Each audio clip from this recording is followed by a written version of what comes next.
सर्वे भवन्तु सुखिनः, सर्वे सन्तु निरामया, सर्वे भद्राणि पश्यन्तु मा कश्चित् दुःखभाग् भवेत्। नमस्कार, यहाँ पर उपस्थित सभी जूरी मेंबर्स और प्रतिभागियों को मेरा नमस्कार है।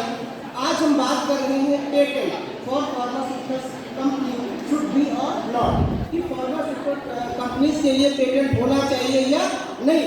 तो पेटेंट क्या है? पेटेंट एक बौद्धिक संपदा अधिकार है जिसे हम IPR कहते हैं। तो मैं इसके पक्ष में बात करूंगा कि आज मैं यहाँ क्यों आया, क्योंकि मेरे लिए एक मोटिवेशन है कि हम क्रिकेट कंपटीशन में जाएंगे तो वहाँ अगर हम कुछ अच्छा परफॉर्म करेंगे तो हमें प्राइज मनी दिया जाएगा। उसी प्रकार से जब कोई भी फार्मास्यूटिकल कंपनी किसी नए ड्रग का आविष्कार करती है तो there should be a motivation